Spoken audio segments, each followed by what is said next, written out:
Have you ever felt like you can't even recognize yourself when you're in love? You say what they want to hear, like what they like, and slowly you disappear inside the relationship. If you're in love and feel like a chameleon, constantly changing to please your partner, this isn't love, it's self-erasure. Today, we'll talk about 3 signs you're losing yourself in love and how to break free. Rachel, to start with, can you explain what chameleon love really means?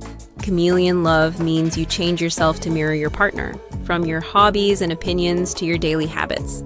For example, maybe you've never liked running, but suddenly you're training for marathons because your partner does. Or you're an introvert who loves quiet nights, but you push yourself into parties because that's their thing. Over time, you lose sight of who you really are and start performing just to be loved. Why do people fall into this kind of pattern, Rachel? It usually comes from fear of rejection, often rooted in childhood experiences, especially in emotionally unsafe environments. For instance, if as a child you were criticized or punished for expressing your real feelings, you might have learned to shrink yourself to avoid conflict. As an adult in love, you carry this pattern. You stop expressing your truth, you hide your differences, just to stay connected. They learn to adapt to survive and bring that same coping mechanism into adult relationships. Sounds like an exhausting loop to live in. Exactly, and unless you recognize it, you'll lose yourself without even realizing. So what's the first sign someone's becoming a chameleon in love?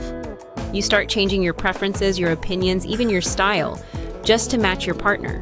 For example, maybe you hate spicy food, but you force yourself to eat it just because they enjoy it. Or you used to spend evenings reading, but now you're gaming nonstop because they're into it.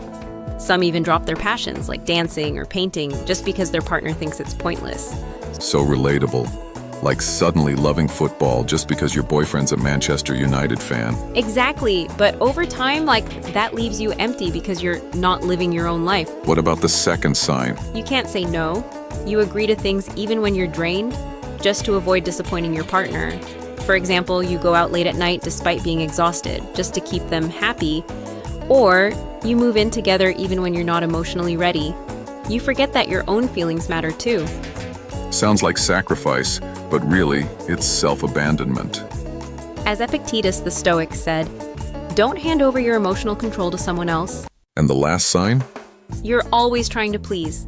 You're so afraid of being rejected that you stop showing up as yourself. For instance, you stay quiet about what hurts you just to keep the peace. You pretend to agree in conversations. Some even change the way they laugh or speak just to appear more pleasant. There's a powerful Stoic line. Being liked isn't the same as being loved. So in the end, what should love truly look like? It's where you can be fully yourself and still be respected and loved. Thanks, Rachel. If you feel like you've been a chameleon in love, drop a comment below. And remember, loving well doesn't mean loving blindly. Loving without losing yourself is mature love. Love isn't a stage where you perform just to stay. Real love is where you can take off the mask and still be fully embraced. If you have to lose yourself to keep someone, what you're holding on to isn't love, it's fear of being left behind. Someone who truly loves you will embrace your imperfect parts, not just the version you perform. Stoicism teaches us something simple yet profound. Be yourself. Life's too short to live by someone else's script. If you're exhausted from changing just to please someone, it's time to stop and ask, am I truly in love? Or just trying to survive in this relationship? Drop your thoughts in the comments. Your story might just wake someone else up.